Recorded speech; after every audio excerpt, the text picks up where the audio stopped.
in Babylon, they created space for themselves. Write it. You need to create space for yourself.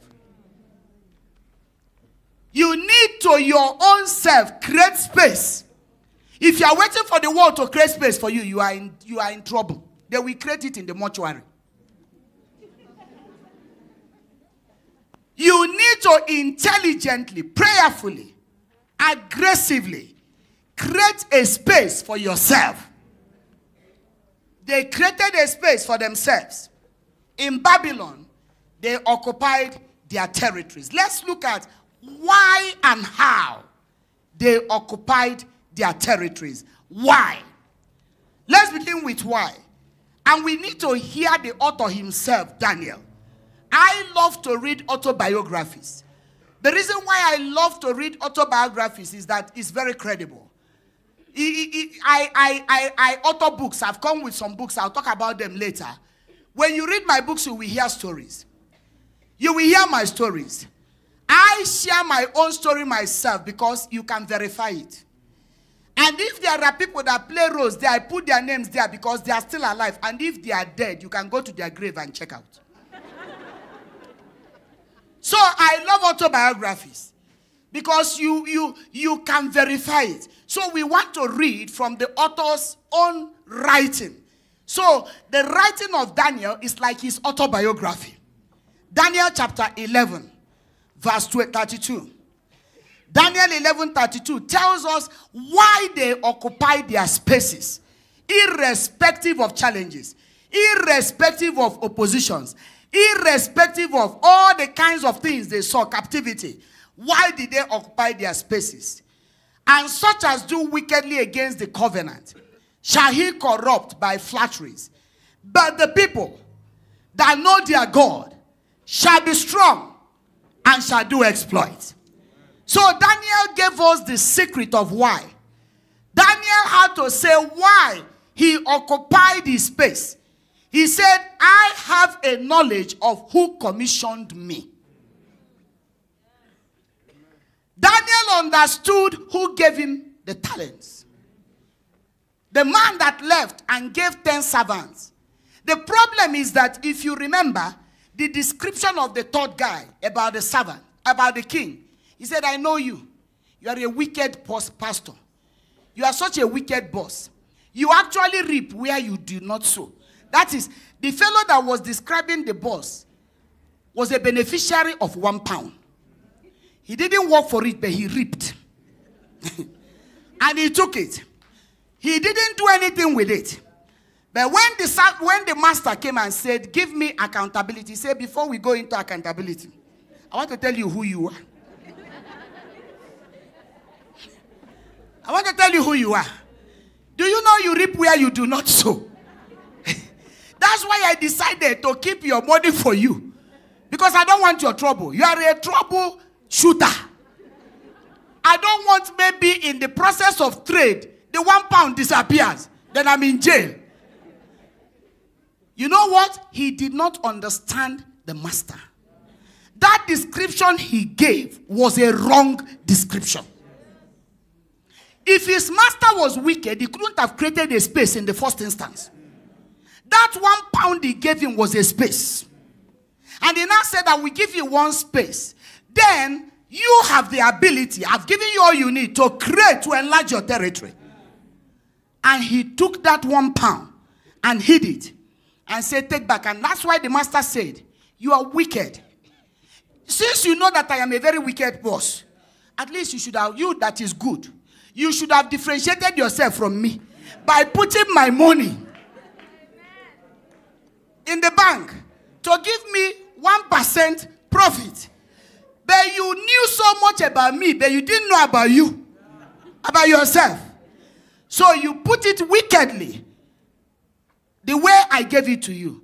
Now I will teach you a lesson. There is a place where wicked people like you go. So Daniel said, those that understand their boss shall be strong and do exploits. So why they were able to occupy their territories? Because of the knowledge they had. Who they knew and what they knew. Note it down. It was not just about who they knew and what they knew about him enabled them to occupy the space. Who was he? What did they understand about him? Psalm 24 verse 1. They understood that the master, the one that has said occupy, owned the entire universe.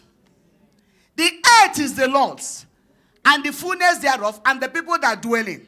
So if the Lord says occupy the whole Kenya, he owns it. And because he owns it, he has the ability to give me what is required. He cannot give me a task that is higher than I can do. So he understood. They understood that the earth is the Lord's, and the people that dwell in belong to the Lord. Hosea chapter 4 verse 6. Hosea chapter 4 verse 6 says, my people perish for lack of knowledge. So the 4 Hebrew boys knew who commissioned them to occupy their territories. They knew the God who instructed them to occupy till he comes. So could not fear the powers that be. Did not obey ungodly laws.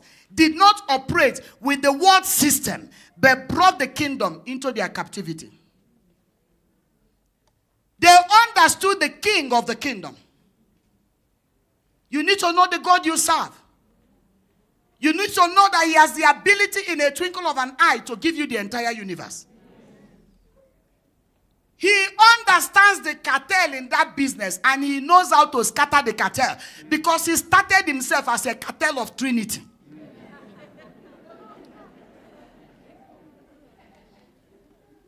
God is a cartel.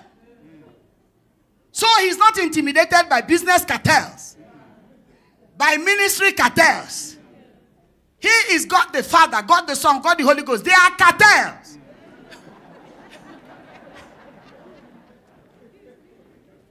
And they will not do anything without consulting each other. And when they say you won't cross here, you won't cross here. And when they say come in, you thank them. Is that not the way cartels behave? When they are in second-hand business, they say if we see you here, you are buried before you are born. The day they welcome you, you come and give testimony. Praise the Lord, praise the Lord. I got one phone call that changed my life. Yes. You know why? So certain networks have just admitted you. They've just said, come, we can give you some little things. And you're dancing. That's like cartel. So Daniel understood that the only way to disengage the cartel of Nebuchadnezzar was to bring in the kingdom cartel.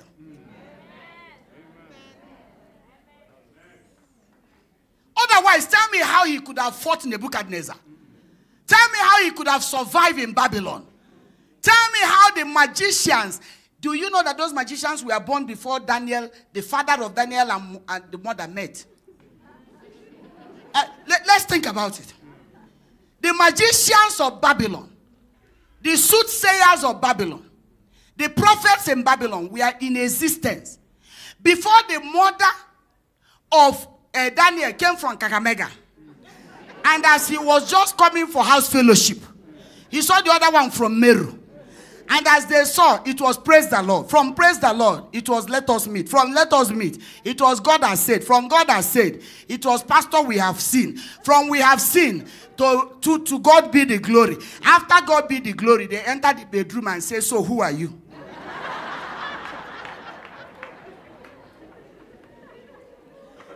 Before those mathematics finished and became equal to, the magicians were working.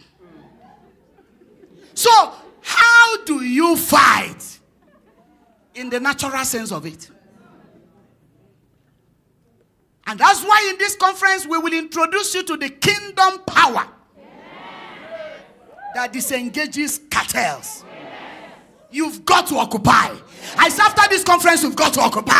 I say after this conference, somebody is about to occupy. You are about to occupy your territory. You are about to take over. Let's look at what they knew. What did they know? They knew who and what did they know about him. These boys lived in Babylon as captives, but they ruled over Babylon. They controlled the spiritual climate of Babylon. They knew they were of a superior kingdom. So they enforced that kingdom in Babylon. John chapter 17, verse 16 says, they are not of this world, even as I am not of this world. Romans chapter 12, 1 to 2. Romans 12, 1 to 2.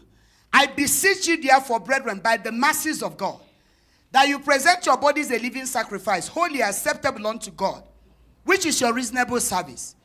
Be not conformed to this world, but be ye transformed by the renewal of your mind, that you may prove what is that good and acceptable and perfect will of God. You see, we are on this earth, but because we are born again, those of us who are saved, because we are born again, we cannot function with the world principle. It will not help us. The reason why we are failing as Christians in our duties, in our careers, in our professions, is that we go to the world system, we are born again, operating from the kingdom, but applying the principles of the world. It cannot work. It can't work. It just cannot work. And we went to preach in Eldoret. I went with her. And we were narrating, my classmate there, when I did my master's degree, I finished my master's in 2004. Then I finished my PhD in 2013. When we went to Eldoret, I met a classmate of mine. She was a co-speaker in that conference. And she was telling them stories about me in class. How I took control of the class in those early 20s. Including challenging a lecturer in class that was talking something that contradicted the scriptures. I raised my hand. I said no. When we finished that argument, my friend was talking to my PA, telling them the story, even though I've told them in church before. I decided, this man is an American lecturer. I believe he may have felt that who is this African woman? A student, for that matter, challenging a lecturer. I'm going to make her to know that she doesn't know the Bible. So I decided, if there is any course I'm going to read, night and day to pass, it is this one. The other ones can wait. This one. Because I knew I was contending, not just with the lecturer, but the powers that be. I had A in that course. Then, when I was in the campus, in the 80s, we used to have a lecturer that was teaching us philosophy and life. He will enter his class and say there is an immovable mover or a superior being, moving that does not move. I raised up my hand. I said, excuse me, sir, why don't you call him God? Why are you telling us immovable mover, superior? He said that is philosophy. He will call me by my maiden name, Kemachu, say, I'm begging you. I came here to teach you people. The course is called philosophy. So we need to philosophize. So here we can't call God. I said, okay. Next week we arrive in class. He begins again. That you know the spirit and the soul. He begins when I will raise up my, he said, Kemachu, I'm begging you. I said no. I said, you know what we are going to do? Excuse me, sir. Lecturer. You will teach, but when you finish, tell us you don't believe. When you finish, tell the whole class, I have taught philosophy, but it's not true. I said, if you don't say it, I will be distracting the class.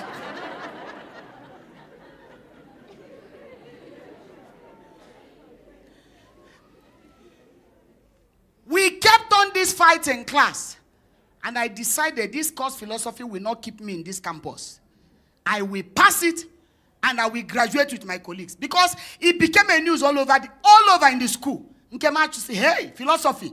She will tell the lecturer that the lecturer has to apologize that what he thought is wrong.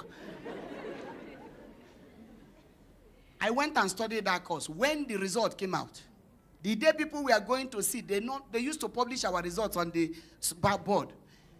As the people were going, I was tiptoeing, tiptoe. Because I knew we wrestle not against flesh against blood. It was principalities in class, powers. When I got there and checked, I was the only student that scored A.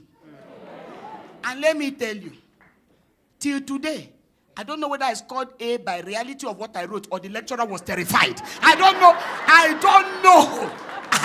I have no idea whether he said, I better just give this woman, this girl, before the powers from somewhere we hit by. I have no idea.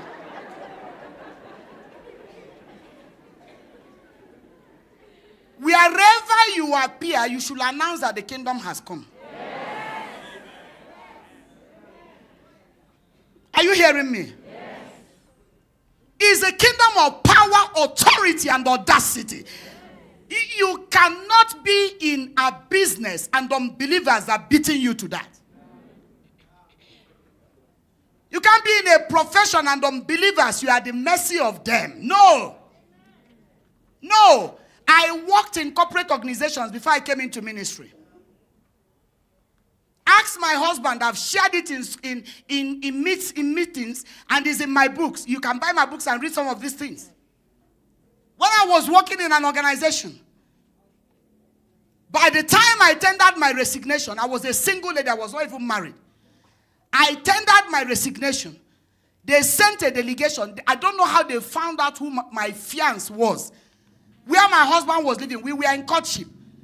They visited my husband in his house. And they came and said, we learned you are the fiancé of Nkemachus. He said yes. They said the managing director sent us to come and beg you to beg her. That we have talked to her, the MD has talked, everybody has begged her not to go. Whatever she wants in this organization, we will give her. If she just let her write the salary she wants. Let her write her own structure. But we need her in this organization. My husband said to them, she's of age, she can answer for herself. And I remember the day my MD called me, the managing director. I walked in. He said, sit down. He said, why do you want to do this to me? Why do you want to go? I said, I want to go because another company, a finance company, was floated from UK. And I don't know how they got to know me. As soon as they came, somebody told them, you want this organization to survive, there is one girl you need to poach from where she's working. And so they called me, and I got the interview, and I was to start work. That's when I tendered resignation. And my MD said, do you want to go to school? I further it. Do you want this? I said, no, I'm going. Do you know what he told me? He said, I know you speak to God and God speaks to you. Please tell God that we need you here.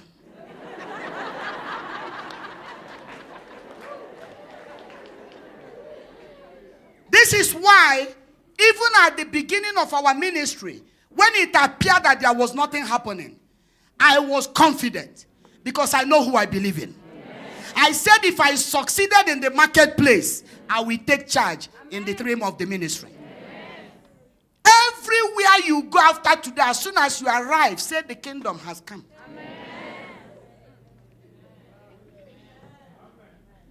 And you will occupy. And so, what did they do? What did they do? They knew the kingdom principles, number one. They knew the kingdom value system. They knew the customs and traditions. So those kingdom principles, values, traditions shape their mindset, shape their cultures, shape their traditions. No wonder when Nebuchadnezzar invited them to defile their bodies, they say, we cannot. This meat and drink, they don't work in our kingdom. What works in our kingdom is vegetable. Give it to us, and in 10 days prove us. They were given peas, cabbages, lettuce, and they ate. And after 10 days, they were 10 times better than the magicians of Babylon. Ladies and gentlemen, I want you to know that for you to occupy the territory, your mind must be at liberty. What happened is that they were taken captive, but their minds were not taken captive. The greatest problem we have today is that our minds are taken captive. It's not about our pocket. It is our mentality. our mentality. And that mentality must change. For you to occupy, you must have a kingdom mentality. And it's a kingdom, it's a mentality of excellence. Why are you afraid of people in the business world? Why are you afraid of ministries that started before you? They are 50 years old. You are 5 years. What is your problem? Why are you afraid of careers? Move and displace people. At 85, Caleb was still asking for a mountain. For you to occupy, you need a weapon. And that weapon is what I call the spirit of excellence. The answer to occupying your territory is for you to excel in what you're doing. It is not for physical fight. You don't walk into an organization with shallow mind and you want to occupy. Even if you tell the kingdom to come, the kingdom will not come. The weapon in the kingdom is the weapon of excellence. Ability to be outstanding. Ability to be superior in what you do. Ability to be a role model. Ability to be an authority in your field. The reason why I had to continue with my theology until doctorate is that I want to be an authority in the kingdom. I want to talk to professors. I want to go to the corporate world, and I'm doing it. I train for some organizations. I want to enter into there and bring in the kingdom. I remember when I was doing my PhD in US, in California, they were teaching us one thing I did not understand at all. We were only 2 Africans in the class. The rest were white people. And this African was from Rwanda, and me from Nigeria combined Kenya. So we were there. Come and see these Americans, these women and men. Computer, Mac, pa. As the lecturer was doing, pa. So they were teaching us on research, what is called EndNote. And it was so complicated. The man was speaking. Number one, accent was a problem. He will speak. I will ask my brother from Rwanda, did you hear? He says, I didn't hear. I said, do you hear? We were just. So one day, after he taught that thing and my head was scattered, I didn't understand anything. When we finished, I carried my laptop. I said, school is not by force. I was telling myself, school is not by force. Do I need this certificate to preach? No. How can I pay my ticket to be in America, pay my school fees, pay my accommodation, pay my tuition, only to come here and not understanding what this man is saying? I am going back. It's not by force. So, what I'm saying is in my book, one of my books. As I was going to my class, the Lord began to speak to me, Esther. I say, yes, I hear Esther, yes. He asked me, who are the consultants in Medic? Consultants in medical field. I said, those who specialize in areas. He said, what is the difference between a consultant and a general practitioner? I said, general practitioners, they give you Panadol. I say, when you get there, they do physical. General. They prescribe you. But when you have a major case, there's a consultant, a surgeon, a pediatrician, a this one. You go there, and they take time to know what is wrong with you, and they are very expensive, and they diagnose and they help you. I said, that is it. Do you know what God told me? He said, I want you to specialize in the kingdom. I want you to be a consultant in the kingdom. I want you not to be a general practitioner pastor. I want you to be an authority. So learn EndNote. It wasn't long, my husband called. Hey, my precious, how was today's school?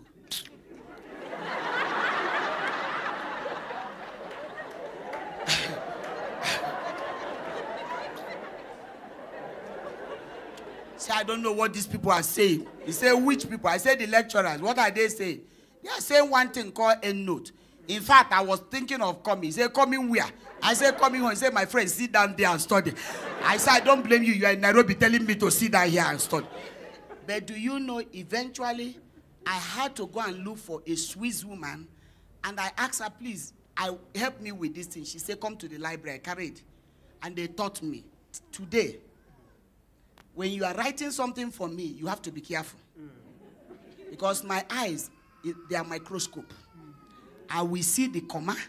I will see the full stop. You know why? It has taken discipline for me to excel in what I am doing. So for you to excel, for you to occupy, the spirit of excellence must be there. I want to rush now.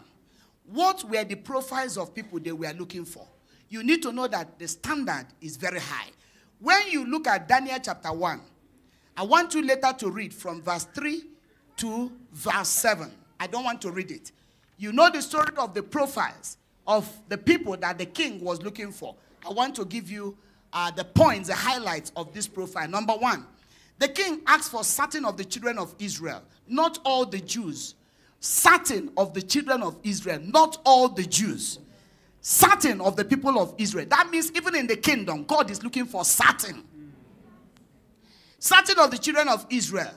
There must be something about them that qualified them to be chosen. Number 2, the king was looking for the king's seed. The king's seed. Every one of us seated here were a king's seed. Number 3, he was looking for the princes. Number 4, children without blemish. Number 5, well-favored, skillful in all wisdom. Number 7, cunning in knowledge and understanding science. Number 8, ability to stand in the king's court, boldness, confidence, and assurance. Number 9, teachable, people who are quick to learn, people who are teachable. These 9 qualities were the requirements that the kingdom needed. How does this translate into the kingdom? Number 1, the kingdom standard has always been very high. You want to occupy your space, the kingdom does not accept 90%. The kingdom standard has always been high. Number 2, the kingdom standard has not changed and cannot change because of you. Number 3, mediocrity or average cannot be tolerated, endured, or celebrated in the kingdom. Nobody claps for failures. FIFA is starting today. Spectators have arrived on ground. And I'm sure some of you are saying I should close. I should close. This woman should close so that you go and clap for others. You better sit here so that others will clap for you. You see, when they are doing this ball, plastic, they are doing it. Come and see in my house. Everybody is doing like this. And I'll be telling my husband, bring your leg back. I said, because this leg doing like this, after they will collect millions and go. Then you come and say by faith. I say, these legs. You will laugh. You say, you watch what they are saying. I say, okay, I will watch. I watch. I will be saying, oh, okay, we clap. What is their name? They will ask me, you don't know I don't know the name. When they clap, I clap. But you see, in my heart, this is a plastic. And I'm telling you from today, the world is at standstill. Imagine if I am the one to preach in that stadium. Hey! Oh my God! Imagine that people are flying into Russia because one woman is coming to play the kingdom ball.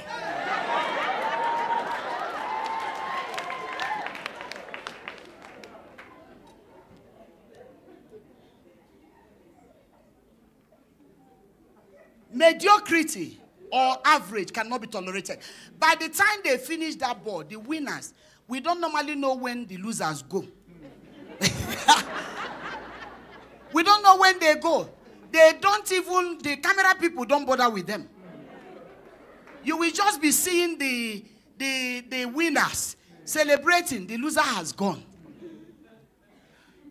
In the kingdom, we cannot celebrate a loser. No. Number 4, excellence is the tool for conquest and occupancy. Proverbs 18:6. A man's gift maketh room for him and bringeth him before great people. You want to occupy your territory, express your gift. It is this microphone that is taking me all over the world. Last year, November, we were in Canada to minister, women's meeting. When Esther's generation became the first women ministry in that province that was received by the mayor. As I came in, the mayor received us and gave me a certificate. It's all over Facebook.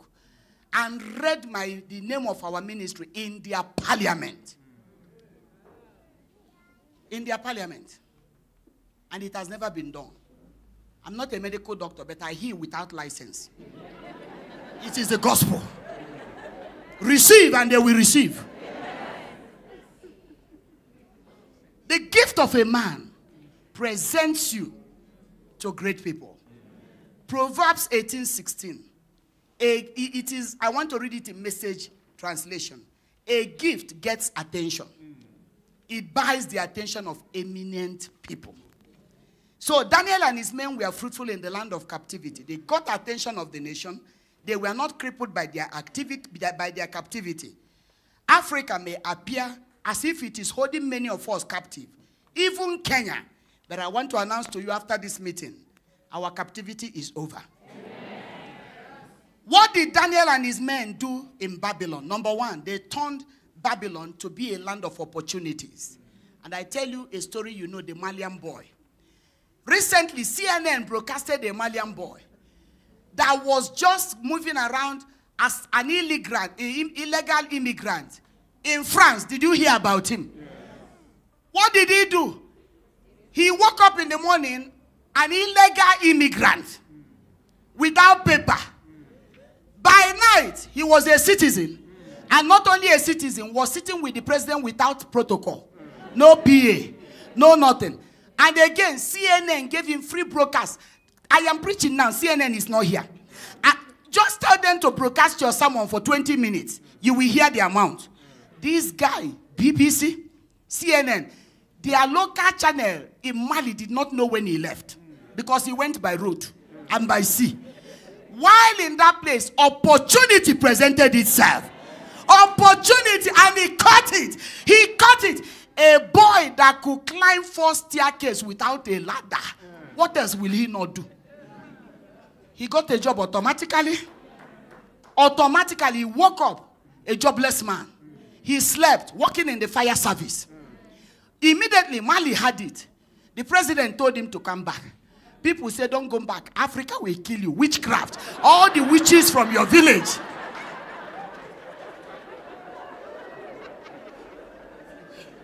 Opportunity.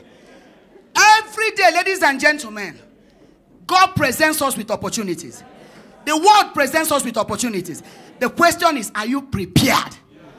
Because it's your preparedness that identifies and utilizes opportunities. If you are not prepared, you cannot know even when it comes and when it goes. And that's why a conference like this is not a cheap one. It's not the type you just go and clap and go home. Open your eyes, there are opportunities. The harvest is ripe. The field is white. The harvest is ripe. The opportunities are everywhere. But you need to be prepared for that opportunity. So they turned Babylon into a land of opportunities. They turned Babylon in place of revelation. Every time the magicians could not interpret dreams, they will call the man with the spirit of excellence. They turned Babylon into a land of grace and favor. Daniel became the president of presidents in a foreign land. They turned Babylon a land of enlargement. The gifts of wisdom and excellence placed them in their spaces on earth. Everyone has got a space here on earth. But if you don't occupy your territory, strangers will take over. And that's why Ecclesiastes chapter 10 verse 7 says, we have seen servants upon horses. And we have seen princes of the kingdom walking barefooted. Because there can never be an empty place or empty space in God's agenda. It's either you occupy your territory or strangers will occupy your territory. I am about to close. Daniel was carried off to Babylon in 605 BC by Nebuchadnezzar. But you know what? He survived 3 regimes of government. He survived Nebuchadnezzar's regime. He survived Darius. He survived Cyrus. What is it about this man? That it doesn't matter who is in power, he occupies his territory. Oh my God. Some of you, it's only when your tribal men are there that you benefit. That's why you are so tribal with your vote. Because as long as my tribal man is in power, at least I can get 1 million contracts.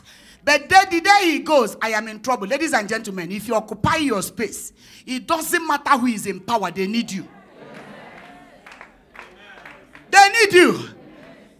It doesn't matter who is in authority. In fact, when Nebuchadnezzar is handing over to Darius, he will say, if you want to succeed here, there is one woman. Her name is Esther Obasi-Ike. She can pray. She can speak. She can help you. When that one is going, he calls Cyrus. In this business, there is one advisor. Whatever he says comes to pass. Let me tell you, when you are when you carry the spirit of excellence, you break every barrier. Tribal, geographical, national, race, body. I told my children my story. I was in America speaking in a conference this April. When I was coming back, I got to the airport. They gave me, first they were telling me, you're entitled to 2 luggages. I said, no, I know my right. I'm a platoon elite in KLM. I'm entitled to 3 luggages. They said no 2. I said no 3. After some minutes, the lady who took me said, Mama, let me pay for you. Is it not only $200 for the extra luggage? I said, it's not that I don't have it, but I need to benefit from my right. I'm not going to pay. After long story, they say, oh, it's true. You are entitled. They checked in my 3 luggages. Coming up to boarding, I entered the plane. I look at my car. No, this does not look like a business class, and we paid for business class. I went to somebody. I asked the fellow, is this place not economy comfort? Don't laugh. There's a place called economy comfort in KLM. He's following the business. So, is this not economy comfort? They say it is. Why am I here? No. I paid for business. They say, no, here. You go back to the check-in point, to the gate. I was angry. I left, and people were wondering, everybody is boarding. This woman is going backward. I didn't even bother. I got to the gate. I saw the 2, one lady and one man. I said, excuse me, you gave me boarding pass, and I paid for business. She said, we don't have more space in business class. I said, what? She said, why are you shouting on me? I said, I'm shouting on you because I paid. What do you mean? She said, you can't shout on me. I said, you can't take my seat. She said, okay, just wait here. I attend to people. I was here doing my leg. You know, that day, I felt like calling fire, like in Samaria. I was doing my leg like this. When she finished, they came and tore my ticket, my boarding pass, gave me a business class, the only 1 seat remaining. They gave it to me. I took it from her. That day I was not in the mood to preach to her. I just left. I left. No, that day was not the one of receive Jesus. No, I just left. When I entered into the plane, I sat down. The airporter came to me, the airline. Oh, madam, we are so sorry. You mean this was real? You really had business class? I said yes. Oh no, how could they have done it? I said they did it because I'm the only black. Because I looked around in the whole business cabin, I was the only African. The only African. So I said, I think they are wondering, where is this African coming from? To be able to achieve, to be able to get this, afford this. The woman said, please calm down. I said, no. No. The woman said, we are going to pay. I say yes. As I'm talking to you, KLM paid me penalty. Delta Airline paid me penalty. You need to know your right.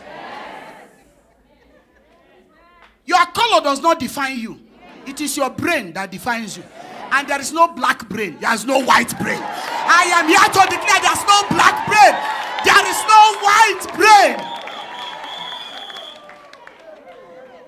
My head can be black, but my brain is not black. You need to know who you are to occupy your territory. So as I close, how do I excel?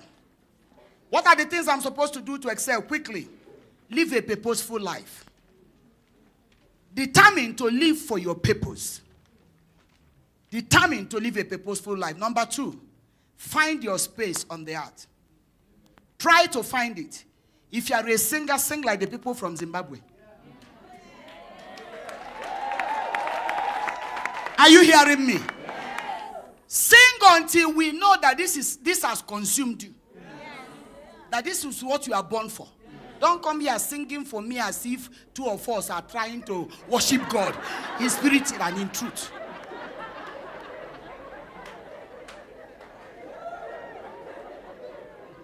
I watched the guy playing drum.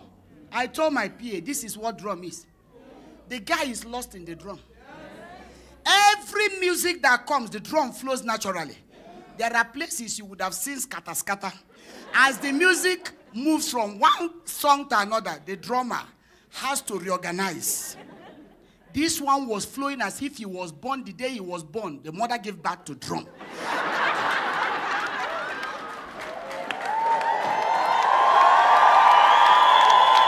Where is that drummer? Where is the drummer? I wish you can visit my church. I'm telling you the truth. You are just incredible. Whatever your hands find doing. That's why I love Nigerians. When they are bad, they have no competitor. And when they are good, they have no challenger.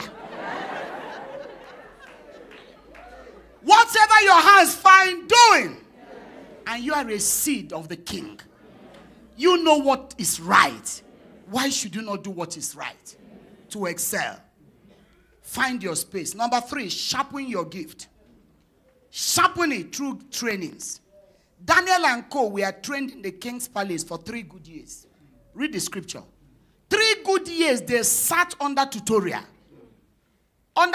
Listening, learning the skill. Queen Esther was trained for 1 full year on beauty parade. Today people are doing catwalk. It started with Esther. To walk like a cat for 1 year. Because it's a switch.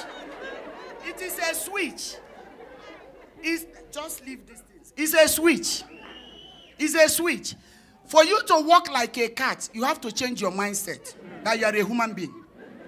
Because human beings walk like this. Cats, they do like this. So you have to transform your mindset.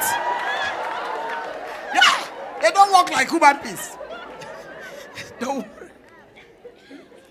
So you have to train yourself to be able to fit into the gift that God has given you. Number 4, engage your word. Step out by faith into the territory. Don't be afraid. Whatever God has given you, step out. I read an interview they did for Dangote, the wealthiest African man. And he said something. He said, one of my secrets, he said he had 2 secrets in life. One of them was, if I will not be the best or at worst the second in a profession or business, I will not go into that.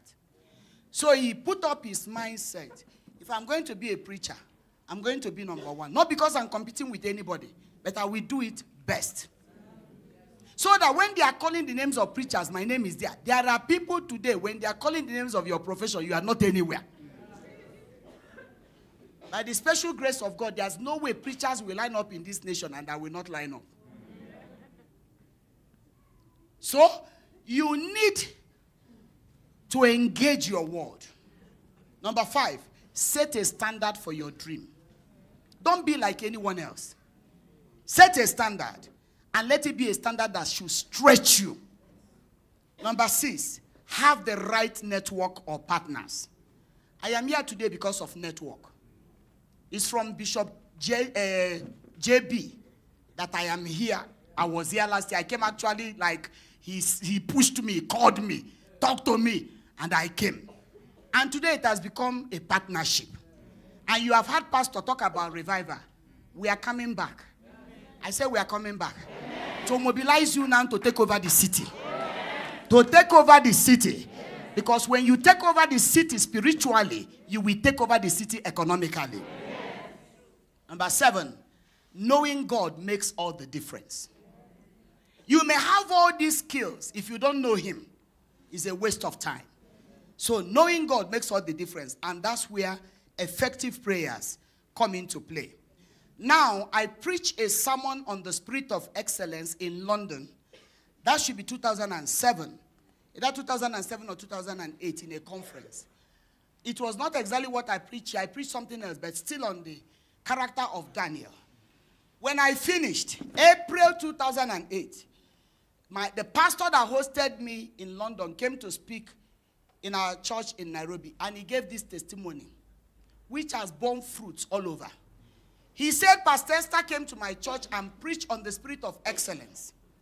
And there was a young man in my church that has sat for accounting professional exam so many times in London and failed.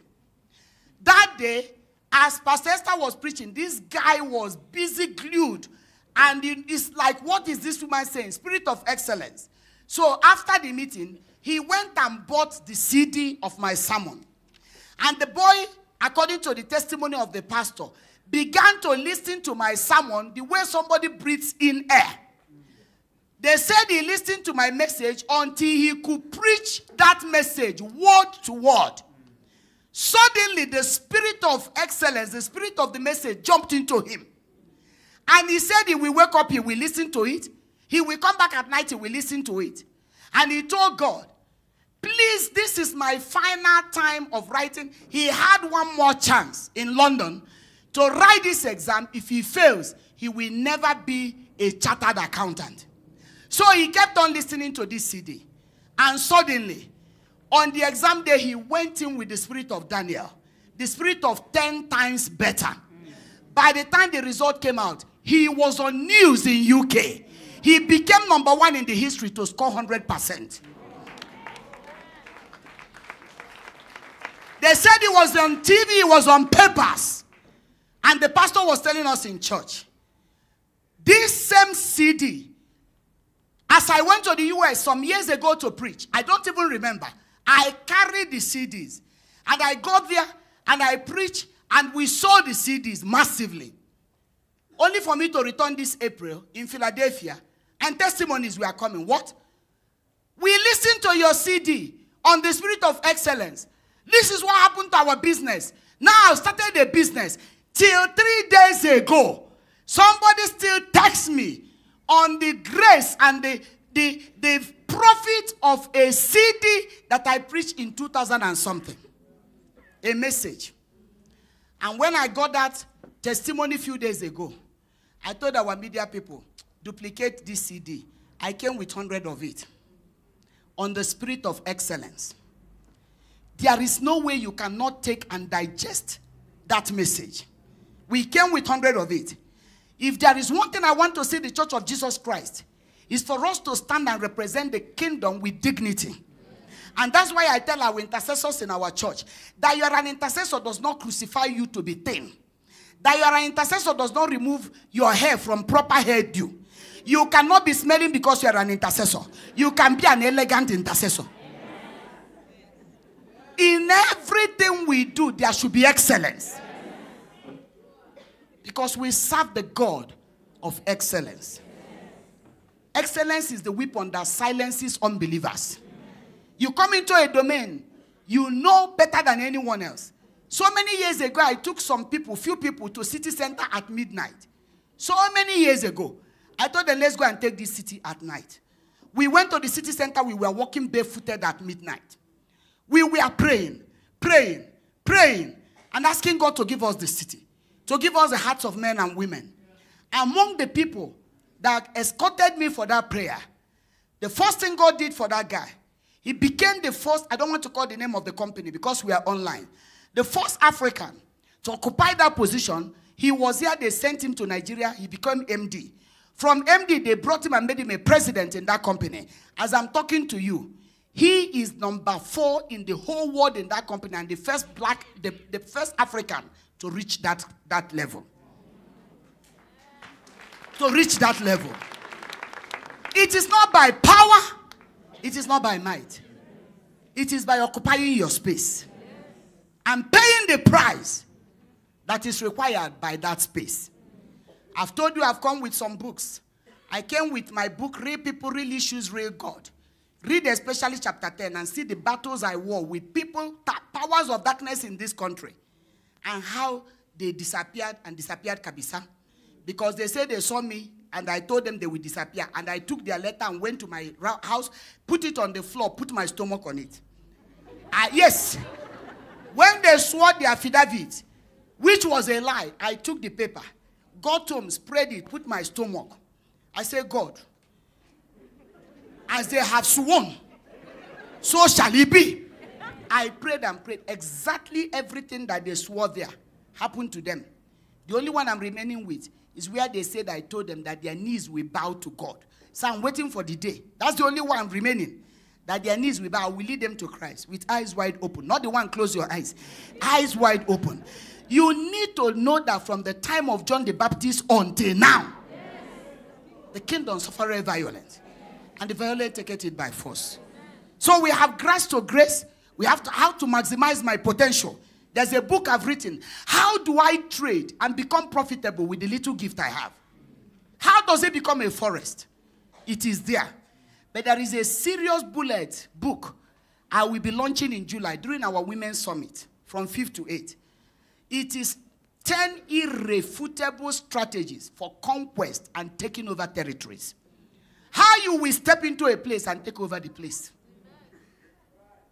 The book will be launched in July, first week in July, in our women conference. Ladies and gentlemen, you cannot continue to come to Occupy to conference and you're occupying the wind. You have to occupy your space. Between now and next year, you have to occupy your space. Shall we be upstanding? Let me have that choir. Please come and back me up. Come and back me up for 5 minutes. Oh, hallelujah. We want to worship him. We want to worship the King of Kings just for 2 minutes. We want to release the spirit of excellence. We want to make sure that every one of us here, there's a space that you are occupying. And those of you who are not